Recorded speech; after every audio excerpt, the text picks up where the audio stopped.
पवन सिंह जिस तरीके से आए, अचानक से लाइमलाइट में आ गया वो चुनाव, और आप पर भी कहीं ना कहीं एक प्रेशर था कि नहीं इस बार काराकाट की जो सीट है उसको कहीं ना कहीं हमको लेफ्ट के लिए, महागठबंधन के लिए निकालना है। पवन सिंह के आने से कितना चुनाव गणित बहुत उलझा गया या फिर आपके लिए लड़ाई आसान हो गई? 2024 के लोकसभा चुनाव में बिहार की जिस सीट सबसे ज़्यादा चर्चित थी वो है काराकाट। काराकाट की सीट चर्चा में इसलिए थी क्योंकि इस सीट से पवन सिंह उम्मीदवार थे।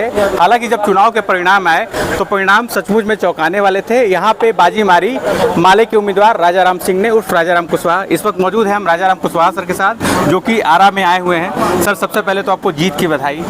क्या कुछ कहेंगे इस जीत के बारे में, जिस तरीके से काराकाट की जनता ने आपको एक जनादेश दिया है? देखिए, जो लोग भी काराकाट क्षेत्र का दौरा किए हैं, जो भी पत्रकार हैं, और जो वहाँ की जनता की आवाज़ थी, एनडीए गठबंधन वहाँ पूरी तरह से साख खो चुका था।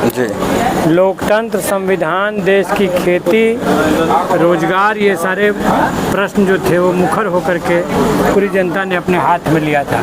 नौजवानों ने, मजदूरों ने, किसानों ने, महिलाओं ने, सभी तबके ने। और इसीलिए इस बार डे 1 से एनडीए की हार और इंडिया गठबंधन की जीत के लिए बोल निकला हुआ था पूरे काराकाट क्षेत्र में, और इसके लिए निश्चित रूप से काराकाट की जनता अभिनंदन की, धन्यवाद की पात्र है। उसको हम अभिवादन भी करते हैं। पवन सिंह जिस तरीके से आए, अचानक से लाइमलाइट में आ गया वो चुनाव, और आप पर भी कहीं ना कहीं एक प्रेशर था कि नहीं इस बार काराकाट की जो सीट है उसको कहीं ना कहीं हमको लेफ्ट के लिए, महागठबंधन के लिए निकालना है। पवन सिंह के आने से कितना चुनाव गणित बहुत उलझा गया या फिर आपके लिए लड़ाई आसान हो गई थी? पवन सिंह कलाकार थे, लड़ने का हक था, हर को लड़ने का चुनाव में हक है, और इसलिए वो आए तो कोई दिक्कत नहीं है।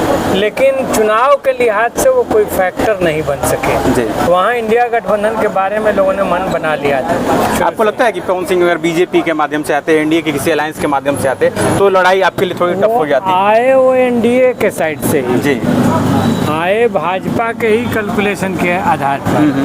भाजपा का दोनों प्रयास वहाँ विफल हुआ, दलीय भी, निर्दलीय भी। वहाँ की जनता ने समझ लिया, और इसीलिए आप देखेंगे कि एनडीए गठबंधन का अधिकांश वोट पवन सिंह की तरफ शिफ्ट हुआ। जी, और जिस तरीके से चुनाव में पवन सिंह, आपको लगता है कि उपेंद्र कुशवाहा के लिए लड़ाई पवन सिंह के आने के बाद थोड़ी मुश्किल हो गई थी? अगर उपेंद्र कुशवाहा और आपके बीच लड़ाई होती तो कुछ और गणित होता, कुछ और नहीं, ऐसा मैं नहीं मानता। जी, ऐसा इसलिए नहीं मानता कि पवन सिंह को उपेंद्र कुशवाहा विरोधी वोट ही अधिकांश मिला। उन वोटों का एक अच्छा खासा प्रतिशत, यानी पवन सिंह आने से आपकी लड़ाई थोड़ी आसान हो गई एनडीए के बनस्पत? ना, ऐसा नहीं। जी, ऐसा नहीं। उपेंद्र कुशवाहा पहले वोट, पवन सिंह को जो वोट मिले उसका एक अच्छा खासा वोट, बहुमत वोट अगर पवन सिंह नहीं होते तो हमारी तरफ आता। जी, जिस तरीके से उपेंद्र कुशवाहा उस सीट को पहले लीड कर चुके हैं, केंद्रीय मंत्री बने थे, विकास के बहुत सारे काम नहीं हुए थे, आप पहली बार वहाँ पे सांसद बने हैं, बहुत बड़ी जिम्मेवारी जनता ने दी है। किस तरीके से चैलेंज को आप देख रहे हैं? तो मतलब है, एक बहुत आकांक्षाएं हैं। पहली बार कहिए कि उस सीट पर महागठबंधन के ताकतों की जीत हुई है। जब से काराकाट क्षेत्र बना है तब से एनडीए ही जीतता रहा है। तो पहली बार महागठबंधन के ताकतों की जीत हुई है, और इससे एक बहुत उत्साह है, बहुत उम्मीदें हैं।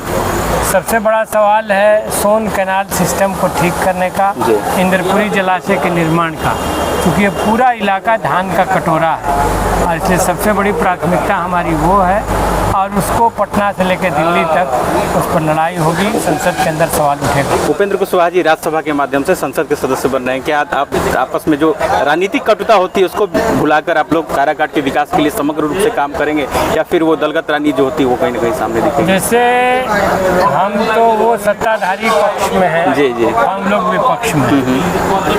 अब हमारी तो मांग होगी, दबाव होगा कि कटवन जलाशय शीघ्र बनवाइए। जी, अब ये देखना है कि वो सत्ता में रहते हुए इस पर कितना पहल करवाते हैं। काराकाट की जनता को वो पहला सौगात जो राजाराम सिंह देना चाहें बतौर सांसद? मतलब सबसे पहला सवाल मेरे लिए प्राथमिकता का यही है, सिंचाई पूरी व्यवस्था। जलाशय का निर्माण और सोन नहरों का आधुनिकीकरण। जी। इसके अलावा मान लीजिए कि डालमिया नगर उद्योग समूह को पुनर्जागृत करने का मामला भी उठा है। जी। रेलवे की फैक्ट्री बनाने के मामले में मोदी जी ने आश्वासन दिया है। पहली दिल्ली प्राथमिकता को सिंचाई की रहेगी आपकी। जाहिर सी बात है, और रोजगार का सवाल भी रहेगा। जी। एनटीपीसी के दो थर्मल हैं, ऐसा बहुत कम है देश में जहां एक प्रखंड में दो एनटीपीसी के जी। थर्मल पावर है। वहाँ पर रोजगार का प्रश्न है, प्रदूषण से आसपास के गांव में बस्तियों में तबाही का प्रश्न है। जी।